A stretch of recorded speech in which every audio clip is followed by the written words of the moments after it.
Chers auteurs, bonjour! À l'heure où je vous parle, nous approchons des 100 000 abonnés. 1000 abonnés. 1000. À l'heure où je vous parle, nous approchons des 1000 abonnés. Merci beaucoup de votre confiance qui me fait chaud au cœur et qui me touche beaucoup.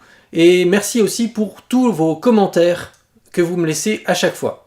Les auteurs qui commencent à écrire un roman partent souvent à l'aventure sans trop savoir ce que c'est qu'un personnage de roman. Dans cette bouffée d'écriture, je vais vous donner quelques clés pour vous repérer dans cette jungle et pour structurer vos personnages.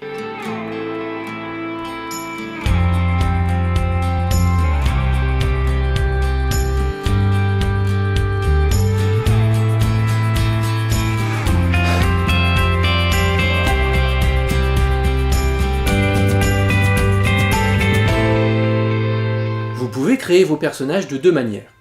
Soit intuitivement, soit par les besoins de l'histoire. L'approche intuitive peut sembler plus facile. L'auteur s'appuie sur ce qu'il ressent. Attention, je ne dis pas qu'ils sont nécessairement en train de découvrir leur personnage en écrivant au fur et à mesure.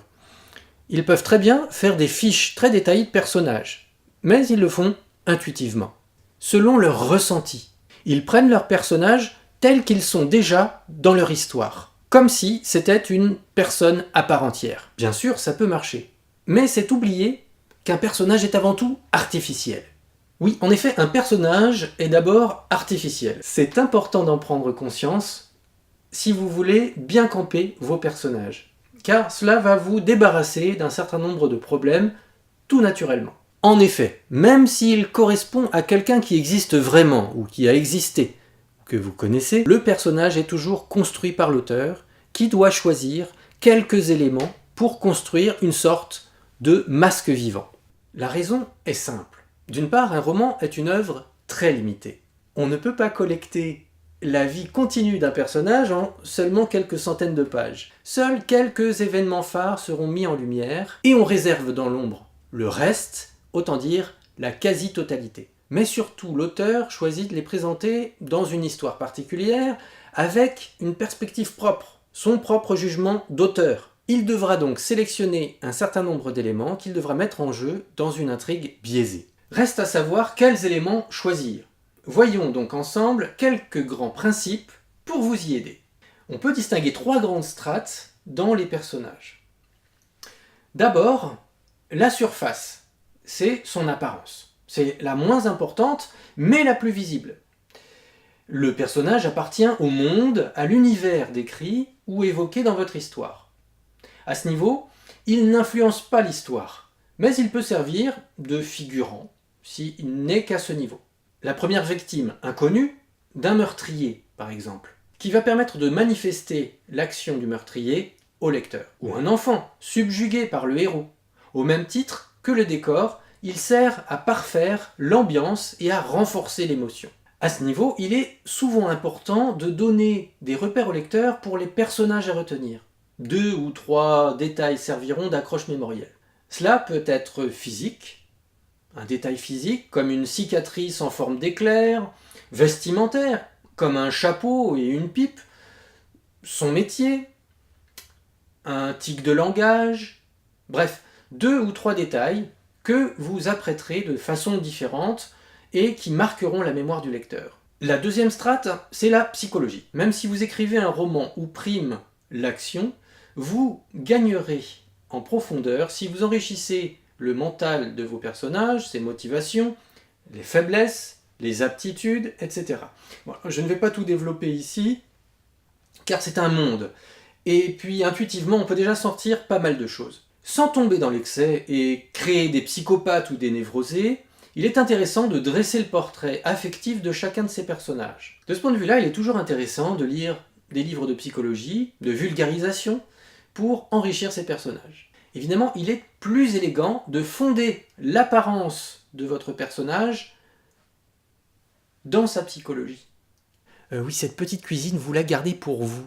Il n'est pas question de la servir telle quelle au lecteur. Là encore, vous choisissez des éléments saillants et vous les glissez à travers des actions, des dialogues, etc.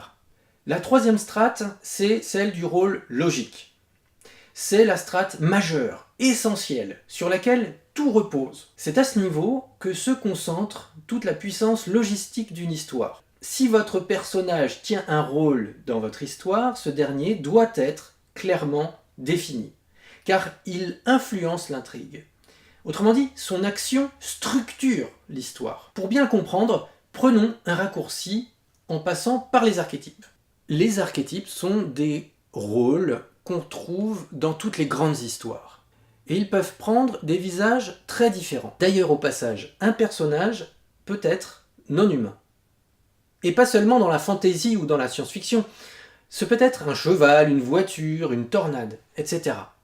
On pourra lui prêter une psychologie, soit métaphorique, soit directement par la croyance, la projection des autres personnages. Les rôles, qu'ils soient archétypaux ou complexes, se situent tous autour d'une résolution d'un problème qui se déroule tout au long de l'histoire. Cette résolution de problème qu'on peut appeler la quête.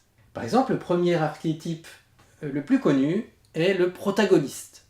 Le protagoniste qui va porter la quête et qui va chercher à résoudre le problème de l'histoire. On le confond souvent avec le personnage principal, celui auquel s'identifie le lecteur.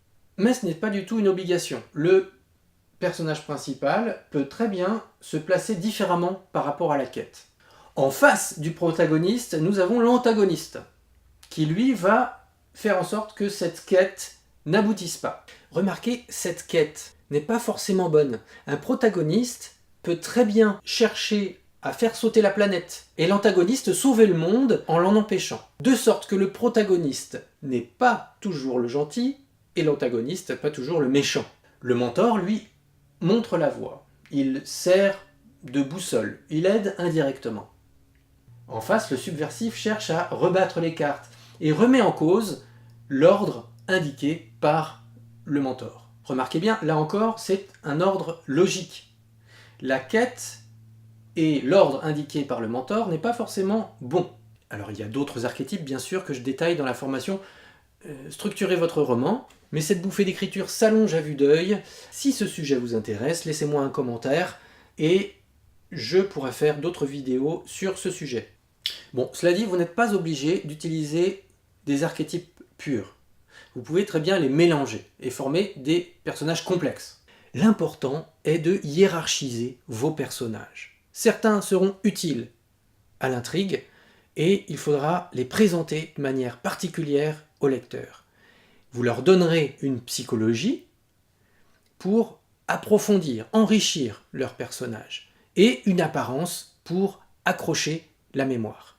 D'autres personnages seront un peu moins importants, mais ils auront quand même une psychologie. Et d'autres, enfin, ne seront là que pour apparaître, pour servir de figure. Alors prenez soin de vos personnages.